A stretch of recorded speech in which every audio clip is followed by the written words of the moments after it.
Welcome to Suman TV. నేను మీ Suman TV Nag. విద్యార్థిగా వచ్చి ఉద్యోగిగా వెళ్ళు, ఇది శ్రీధర్ సిసి ట్యాగ్. అయితే అలాంటి శ్రీధర్ సిసి నుంచే గవర్నమెంట్ జాబ్ క్రాక్ చేసినటువంటి స్టూడెంట్సే కోకొల్లలు ఉన్నారు.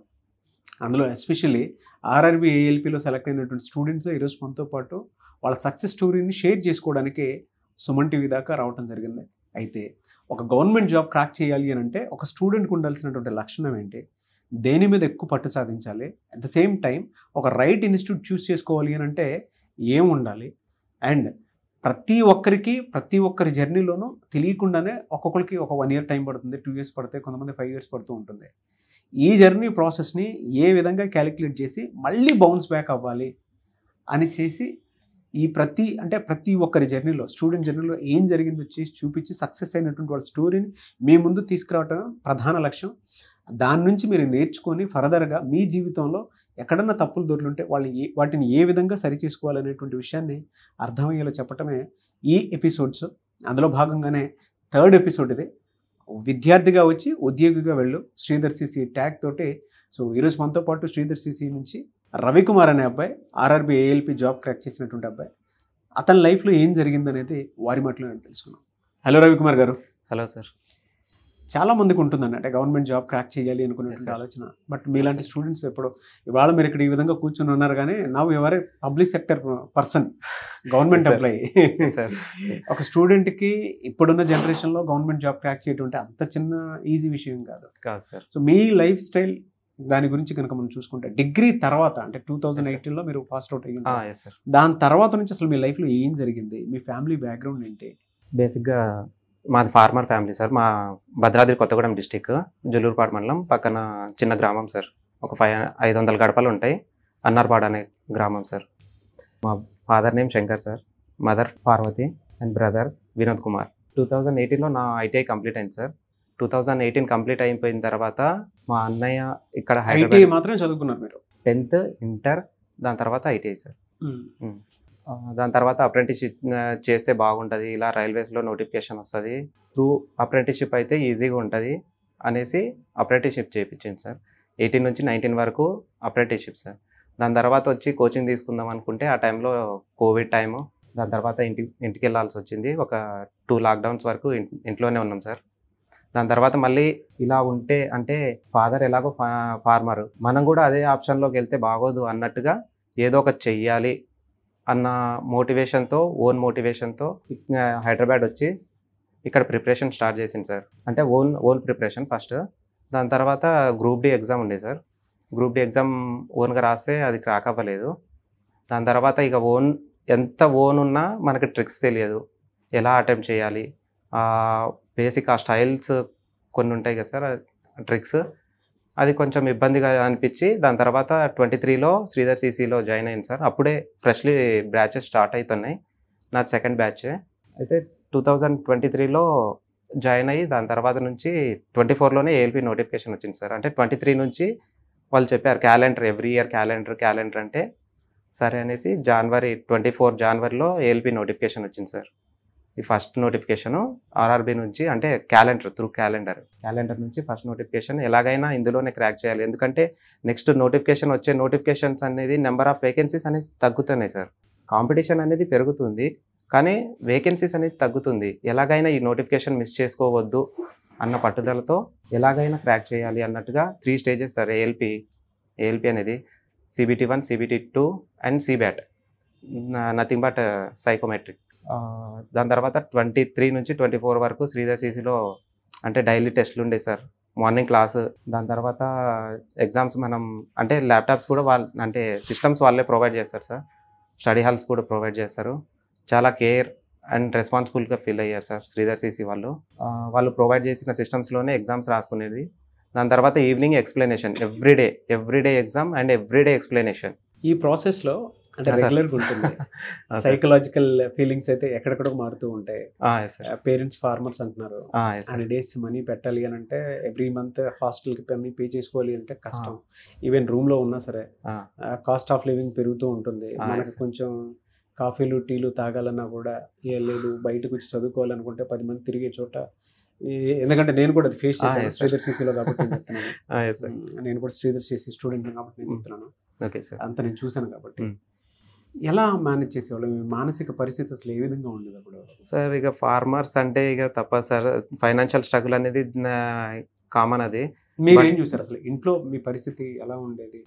ఇక అంటే బాబాయ్ వాళ్ళు కూడా చాలా సపోర్ట్ చేశారు సార్. ఇద్దరు బాబాయిలు కూడా బాగా సపోర్ట్ చేశారు సార్. అంటే నాన్న ఒక 2 రోజులు, 3 రోజులు అలా డిలే చేస్తే వాళ్ళు కూడా ఫైనాన్షియల్‌గా సరే అనేసి బాబాయ్ టీచరు, యంగర్ బాబాయ్. ఇంకో బాబాయ్ బిజినెస్ పరంగా చూస్తారు. హ్మ్. వాళ్ళు కూడా ఫైనాన్షియల్‌గా బాగా సపోర్ట్ చేశారు సార్. వాళ్ళు కూడా ఫైనాన్షియల్‌గా బాగా సపోర్ట్ చేశారు. ఎట్ ద టైమ్ ఇక అంటే ఫార్మర్ ఫ్యామిలీ కదా సార్, ఫైనాన్షియల్‌గా చాలా ఇబ్బంది ఉండే. అన్నయ్య కూడా అప్పుడప్పుడు నా కోసం అతను కూడా డ్రాబ్యాక్ అయ్యాడు. అతను కూడా ప్రిపరేషన్‌లో ఉన్నాడు. ఇక నాది ఎలాగనో నాకు తెలియదులే గానీ, మా తమ్ముడినైనా చదివియాలి, అతను ఎలాగైనా జాబ్ కొడతాడు అనే కాన్ఫిడెంట్ నాకన్నా మా అన్నయ్య ఎక్కువ నమ్మిండు సార్ నా మీదైతే. అతని సపోర్ట్ చాలా ఉంది సార్ నాకైతే. అన్నయ్య సపోర్ట్ చాలా ఉంది. ఇక మమ్మీ ఇంట్లోనే హౌస్ వైఫ్. ఇక నాన్నతో పాటే వ్యవసాయం. అట్లా మీరు చదువుకునే ప్రాసెస్‌లో బాగా డౌన్ అయినటువంటి సిచ్యువేషన్ ఏముంటుంది? ఏమై ఉంటుంది? Covid time sir. ఏమైంది అప్పుడు? అంటే ఫైనాన్షియల్‌గా ఇక అదిను కొంచెం పర్సనల్ ప్రాబ్లమ్స్ ఉండే సార్ ఆ టైంలో. అంటే ఎట్లా? ఎలాంటి పర్సనల్ ప్రాబ్లమ్స్? అంటే బయటికి ఎక్కడికి వెళ్ళేది కాదు. ఇంట్లోనే ఉండేది. ఆ టైంలో అంటే ఓన్ ప్రిపరేషన్ చేయాలన్న కష్టంగా ఉండేది. ఇలా అసలు గెట్ ఇన్ అయితమా లేదా అన్న సిచ్యువేషన్ నుంచి ఇలా వచ్చింది. బ్రదర్ కూడా ఇప్పుడు ఇద్దరిని చదివియాలంటే ఒక ఫార్మర్ ఫ్యామిలీ నుంచి 2 అబ్బాయిలని బయట పంపించి ఎవ్రీ మంత్ 15,000, 20,000 పంపించాలంటే వాళ్ళ స్ట్రగుల్స్ చూడలేక ఇక చాలా స్ట్రగుల్ అయ్యేటోళ్ళం సార్. అనుకుంటారు సార్, విలేజ్‌లో బాగా అనుకుంటారు. వాళ్ళకేంది, వీళ్ళకేంది అనుకుంటారు సార్. కానీ ఎవరి ప్రాబ్లమ్స్ అనేది వాళ్ళకే తెలుస్తది. ఇప్పుడు బయట మనం కనిపించడానికి ఓకే. అతనికి ఏమైందిరా బాగానే ఉంటాడు. ఫలానా శంకర్, ఓకే శంకర్ వాళ్ళ అబ్బాయి ఏమైతది, ఏం కాదు. బాగానే ఉంటారు, వాళ్ళదేముంది అనేసి అంటారు సార్. బట్ పెయిన్ అనేది, స్ట్రగుల్స్ అనేది మేము పడుతున్నాం, మాకు తెలుస్తుంది సార్. వేరే వాళ్ళకి తెలియదు కదా. ఆ పెయిన్, ఆ స్ట్రగుల్స్ అన్ని మేము కష్టపడతాం సార్. అంటే ఇంటర్ చేసే టైంలో 10th అయిపోయిన తర్వాత ఎవ్రీ సమ్మర్ మమ్మీ డాడీతో వెళ్ళి చేన్లో పనిచేయడం. అంటే మేము వెళ్ళేదే ఒక 2-3 మంత్స్కి ఒకసారి వెళ్తాం. 2-3 మంత్స్లో ఒక 3-4 డేసే ఉంటాం. ఆ 3-4 డేస్ కూడా వాళ్ళ కష్టాన్ని చూస్తే మాకు కూడా కొంచెం ఇబ్బందిగా అనిపిస్తుంది కదా సార్. వాళ్ళకి ఏదో ఒకటి హెల్ప్ చేయాలి. వాళ్ళు అంత స్ట్రగుల్ చేసి మనకి ఎవ్రీ మంత్ 7,000, 8,000, 9,000 మనం ఎంత కావాలంటే అంత పంపిస్తున్నారు. ఈ 3-4 డేస్ కూడా వాళ్ళకి హెల్ప్ చేయకపోతే ఇంకా మనం వాళ్ళకి రిటర్న్ గిఫ్ట్గా ఏమి ఇస్తున్నాం అనేది మైండ్లో ఎప్పుడు సరే ఇంటికి వెళ్ళినా అది రన్ అవుతూనే ఉంటుంది సార్ మైండ్లో. అమ్మ స్ట్రగుల్స్ మేమిద్దరమే సార్, మా అన్నయ్య నేను. వాళ్ళు మమ్మల్ని చిన్నప్పటి నుంచి అంత కష్టపడి వాళ్ళు మమ్మల్ని చూసుకున్నారు కదా. వాళ్ళ కష్టాన్ని చూసి మేము వాళ్ళ దగ్గరనే ఆగిపోతే కరెక్ట్ కాదు. ఒక జాబ్ వస్తే ఈ ప్రాబ్లమ్స్ అన్నీ క్లియర్ అవుతాయి కదా అన్న వే నుంచి స్టార్ట్ అయింది సార్. Own motivation sir. నాకు నేనే మోటివేషన్ చేసుకొని మరీ ఇంతవరకు వచ్చింది సార్. ఎవరో మోటివేట్ చేస్తారు, వాళ్ళు చేస్తారు, వీళ్ళు చేస్తారు, ఇది అది అనేసి అనుకుంటే ఎలా ఉండాలని మీరు నిర్ణయించుకున్నారు సార్? ఇప్పుడు వేరే వాళ్ళు మోటివేషన్ చేస్తారు సార్, కానీ వేరే వాళ్ళు మోటివేషన్స్ నీకు అది విన్నంత సేపే సార్ మనకి. ఇప్పుడు మీరు చెప్తారు సార్ ఇలా చేయాలి, అలా చేయాలి అనేసి.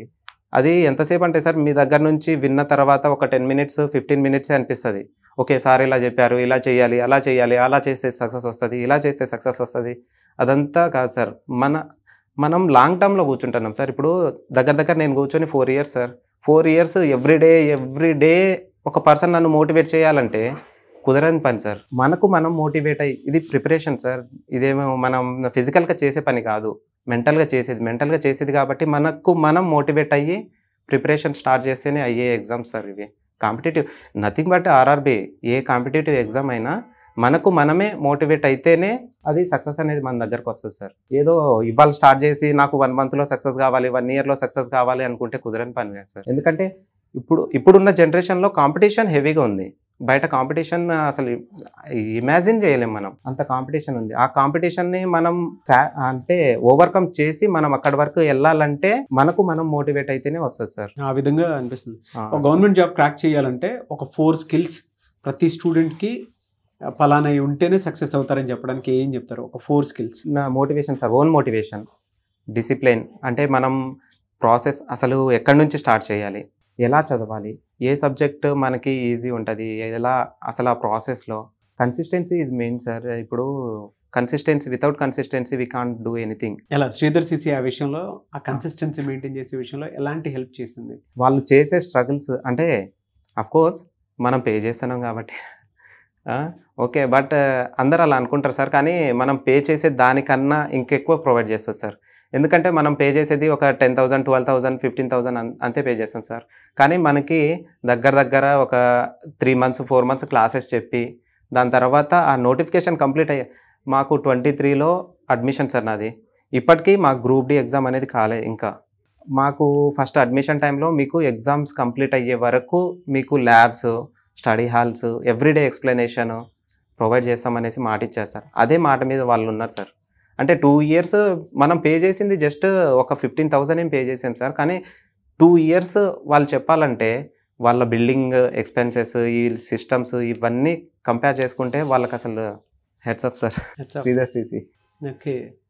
ఇక్కడికి వచ్చిన తర్వాత మీరు ఏం నేర్చుకున్నారు అసలు? అంటే ఇన్స్టిట్యూట్కి రాకముందు ఒకలా ఉంటుంది జర్నీ, వచ్చిన తర్వాత ఒకలా ఉంటుంది. అసలు మీరేం బిల్డ్ చేసుకున్నారు ఇక్కడ? Okay sir. మా ఇన్స్టిట్యూట్కి రాకముందంటే own preparation sir. Own preparation వల్ల ఏంటంటే మనకి ఓకే ప్రాసెస్ వెళ్తాం సార్. ప్రాసెస్ వెళ్తే మనకి ఎగ్జామ్ అనేది క్రాక్ అవ్వదు సార్. మనకి ఏంటంటే ట్రిక్స్ కావాలి. ఆ tricks without tricks we can't do anything. ఆ ట్రిక్స్ ఉంటేనే మనం ఎగ్జామ్ అనేది క్రాక్ చేయగలం. ప్రజెంట్ ఇప్పుడున్న స్పీడ్, ఇప్పుడున్న జనరేషన్కి ఒకళ్ళు 1 మినిట్లో చేస్తున్నారంటే మనం 40 సెకండ్స్లో 30 సెకండ్స్లో చేస్తేనే సార్ ఏ క్వశ్చన్స్ అయినా. అలా ఓవర్కమ్ చేసి ఈ ఎగ్జామ్స్ అటెంప్ట్ చేస్తేనే సార్ వచ్చేది. శ్రీధర్ సీసీ అవి నేర్పిస్తుంది సార్. అంటే షార్ట్ కట్ ట్రిక్స్ కానీ ఏమున్నా బాగా సపోర్ట్ చేస్తుంది సార్ శ్రీధర్ సీసీ. ఎనీవేస్, అంటే కొత్తగా వచ్చేటువంటి స్టూడెంట్స్కి గవర్నమెంట్ జాబ్ ప్రిపేర్ అయ్యి సెలెక్ట్ అవ్వాలి అనుకునేటువంటి స్టూడెంట్స్కి మీరు ఏం చెప్తారు? శ్రీధర్ సీసీ బెస్ట్ ఆప్షన్ అని చెప్తారా? Yes sir, definitely best option sir. ఈ చదువుతున్నప్పుడు మీకు ఎప్పుడన్నా బాగా డల్ అయిపోయి ఇన్స్టిట్యూట్లో మనం ఇంకా ఎందుకున్నాము, వెనక్కి వెళ్ళిపోదాం కదా అనిపించిన సందర్భం ఏమైనా? లేదు సార్. అంటే ఆ ఎన్విరాన్మెంట్ అలా అనిపించదు సార్ అక్కడ. ఎందుకంటే థౌజండ్స్ ఆఫ్ మెంబర్స్ సార్. మనం ఒక్కళ్ళం కాదు, ఒక్కళ్ళని చూసి ఒకళ్ళు అంటే ఆ స్ట్రెంగ్త్ని చూసి అబ్బా ఇంతమంది చదువుతున్నారా, మనకేనా రానిది అంటే వాళ్ళు ఎవ్రీడే సార్. మనం ఎగ్జామ్ కంప్లీట్ అయిపోయిన తర్వాత మన ర్యాంక్స్ అనేది వస్తుంది సార్. ర్యాంక్ వచ్చిన తర్వాత అంటే నాకు నేనే చాలాసార్లు ఫీల్ అయింది సార్. నాకు డబల్ డిజిట్ వస్తుంది అంటే 3 డిజిట్స్లో 300, 400 మెంబర్స్ రాస్తారు సార్ ఒక టెస్ట్కి వచ్చేసి. నాకు డబల్ డిజిట్ వస్తేనే అమ్మా ఇవాళ డబల్ డిజిట్ వచ్చింది, నేను ఇంకా టాప్ 10లో ఎప్పుడు వెళ్తా అనే ఎగ్జైట్మెంట్ ఉంటుంది కదా సార్. ఏం చెప్పారు? ఆ ఎగ్జైట్మెంట్ ఉంటుంది కంపల్సరీ సార్. ఆ ఎగ్జైట్మెంట్ వల్లే నేను ఎలాగైనా ఈ టాప్ 10లో నేను ఎందుకు ఉండట్లేదు, ఈ టాప్ 10లో నేను అసలు ఎక్కడ పోతుంది ఎక్కడ నేను చేసుకున్న మిస్టేక్ ఏంటి, ఆ మిస్టేక్స్ని ఎలా ఓవర్కమ్ చేయాలి అనేసి అక్కడ రీజనింగ్ సార్ ఉండే సార్, దిల్షుక్ నగర్ బ్రాంచ్ నాది. రీజనింగ్ సార్ని ఒకసారి అడిగిన, మ్యాథ్స్ సార్ కూడా బాగానే ఉంటారు అక్కడ. వాళ్ళని అడిగిన, సార్ ఇలా ర్యాంక్ అనేది 20, 25 అలా వస్తుంది సార్, నాకు ఇబ్బంది అవుతుందంటే వాళ్ళు చాలా సపోర్ట్ చేశారు సార్. పర్సనల్గా మాట్లాడి ఒక 10 వాళ్ళు టైం ఇస్తారు సార్. క్లాస్ అయిపోయిన తర్వాత ఒక 10 మినిట్స్ అలా బయట నిలబడతారు సార్. వాళ్ళు ఏమైనా డౌట్స్ ఉన్నా వాళ్ళు క్లారిఫై చేస్తారు. సార్ ఇలా వస్తుంది, మరి 20 ర్యాంక్ అబోవ్ వస్తుంది సార్, ఎలా సార్ అంటే, లేదు ఫస్ట్ ఆ నెగిటివ్ మార్కింగ్స్ అనేది కొంచెం అవాయిడ్ చేయి. అంటే ఇప్పుడు 100 మార్క్స్ సార్, 100 మార్క్స్కి మనకి మినిమం ఒక 70, 80 రావాలనుకున్న టైంలో మనం అన్ని అటెంప్ట్ చేయకపోతే ఏదో సరే ఒక రాయేద్దాం అన్నట్టుగా కొన్ని క్వశ్చన్స్ అలా అటెంప్ట్ చేసేస్తాం. ఆ టైంలో అవి రాంగ్ అయిపోతాయి సార్. 50-50 ఛాన్సెస్ అంటారు కదా సార్. ఆ 50-50 ఛాన్సెస్లో అది 50 రాంగ్కే వెళ్ళిపోతుంది, 100 అయిపోతుంది అది. దానివల్ల సార్ వాళ్ళని అడిగితే అది కంప్లీట్గా అవాయిడ్ చేస్తేనే మన పర్సంటైల్ అనేది ఇంక్రీజ్ అవుతుంది అని చాలా బాగా సపోర్ట్ చేసేటోళ్ళు సార్. ఎప్పుడన్నా వెనక్కి వెళ్ళిపోదాం, మనకి ఎందుకు వచ్చిన జాబ్ రాదేమలే అని అనిపించిందా? వెనక్కి వెళ్ళిపోదాం ఇంకా మనకు జస్ట్ 2 to 3 మినిట్స్ సార్, అంతే. ఎక్కువ అంటే ఓన్గా క్రియేట్ చేసుకున్న నేచర్ కదా సార్. బయట వాళ్ళు సపోర్ట్ చేస్తే ఏదోలే, కానీ ఇంటికి వెళ్తే ఓకే ఫాదర్ ఆ కష్టాలు చూసి ఇప్పుడు నేను కూడా కష్టపడితే వాళ్ళు ఆగలేరు. నాకు జాబ్ వస్తేనే కదా వాళ్ళకున్న ఆ ప్రాబ్లమ్స్ అన్ని క్లియర్ అయ్యేటి. అంటే ఆ ఫార్మర్ నాకు జాబ్ వచ్చినా వాళ్ళు ఆ పని వదిలి సిటీకి అయితే రాలేరు వాళ్ళు. బట్ వాళ్ళకి అలవాటైన పని సార్ అది. వాళ్ళని ఇంట్లో కూర్చోమన్నా నువ్వు కూర్చోమంటున్నావారా అనేసి చెప్పేసి వాళ్ళు పనిచేసే స్టైల్ సార్ వాళ్ళది. బట్ ఏంటంటే కొంచెం జాబ్ వస్తే సార్ మన లైఫ్ స్టైల్ అనేది చేంజ్ అవుతుంది. నెక్స్ట్ జనరేషను వాళ్ళకు కూడా కొంచెం ఫైనాన్షియల్గా, ఇప్పుడు బ్రదర్ మ్యారేజ్ అయింది, బ్రదర్కి కూడా కొంచెం సపోర్టు, ఏమైనా బిజినెస్ పెట్టియాలన్నా ఏం చేయాలన్నా నేను సక్సెస్ అయితేనే నా ఫ్యామిలీ సెట్. మీలాంటి స్టూడెంట్స్ చాలా మంది శ్రీధర్ సిసిలో ఉన్నారు. ఆ స్టూడెంట్స్కి మీరు ఏం చెప్తారు? జాబ్ క్రాక్ చేయకుండా కొంతమంది వాళ్ళ పరిస్థితులను బట్టి చాలా దారుణంగా ఉంటాయి. పక్కనే చూసుంటావు. Yes sir. Mainly consistent sir. ఇప్పుడు 1 ఇయర్లో నాకు రాలేదు, 1 ఇయర్లో నాకు 2 ఇయర్స్లో నాకు రాలేదు అనుకుంటే 1 ఇయర్లో మనకి మన ఇంట్లో వాళ్ళు కాదు కదా సార్ జాబ్ నాకు కావాలి అన్న టైంలోనే ఇగో తీసుకోరా అని ఇచ్చేయడానికి. కాంపిటీషన్ సార్, కాంపిటీషన్ కాబట్టి పేషెన్సీ ఉండాలి. ఆ పేషెన్సీతోనే సక్సెస్ అవ్వాలి సార్. ఉంటారు సార్. ఇప్పుడు ఒక శ్రీధర్ సిసి ఇన్స్టిట్యూట్ దిల్సుఖ్ నగర్ బ్రాంచ్లోనే దగ్గర దగ్గర థౌజండ్స్ ఆఫ్ మెంబర్స్ సార్. ఆ థౌజండ్స్ ఆఫ్ మెంబర్స్లో మన నోటిఫికేషన్ చూస్తుంటే థౌజండ్స్లోనే ఉంటాయి. వేకెన్సీ నెంబర్ ఆఫ్ వేకెన్సీస్కిను ఈ కాంపిటీషన్కి అలా చూసుకుంటే చాలా వేరియేషన్స్ ఉంటాయి సార్. ఒక 1 ఇయర్ 2 ఇయర్స్ మన ఓపిక బట్టి ఎక్కడ మనకి నెగిటివ్ అవుతుంది, ఇగో ఈ సబ్జెక్ట్ నాకు నెగిటివ్. ఓకే, బేసికల్లీ సార్ నేను non maths student, but after Sridhar CC and my own consistency నేను ఇప్పుడు అర్థమెటిక్ చాలా బాగా చేశాను సార్. అంటే వాళ్ళ సపోర్టు, వాళ్ళ ట్రిక్స్ అదంతా చేయడం వల్ల చాలా సపోర్ట్ చేసింది sir Sridhar CC. So join అవ్వమని చెప్తారు. Sure, sir. Anyways, big congratulations. Thank you, all sir. the best. Thank you so much for your time. Thank you, sir. And thank you so much for motivating all the Sridhar CC students and government jobs కోసం prepare అవుతున్న ప్రతి ఒక్కరికి ఇలాంటి journey ఒకటి ఉంటుంది. So success కూడా ఈ విధంగానే ఉంటుందని చెప్పడానికి best example. Thank you so much once again. Thank you sir. Thank you, sir. Thank you a lot. Thank you, Suman TV, and thank you to Sridhar CC. My heartful congratulations to my colleagues. చూసారు కదండి video. ఈ వీడియోపై మీ అభిప్రాయాన్ని comment బాక్స్లో post చేయండి. And ఇలాంటి success story మీ జీవితంలో మీరు మీ కథను రాసుకోవాలి అనుకున్నటువంటి వాళ్ళకి శ్రీధర్ సిసి ఆహ్వానిస్తుంది. ఎవరైనా సరే జాయిన్ అవ్వాలి అనుకుంటే స్క్రీన్ మీద మీ కాంటాక్ట్ నెంబర్ కనిపిస్తుంది. దానికి మీరు కాల్ ఆర్ మెసేజ్ వాట్సాప్ చేసినా సరే వెంటనే ఎన్రోల్ చేసుకోండి. అండ్ ఈ వీడియో లైక్ చేయండి, షేర్ మాత్రం తప్పకుండా చేయండి. ఇలాంటి మరిన్ని వీడియోస్ కోసం మా ఛానల్ ఫాలో అవ్వండి. Thank you.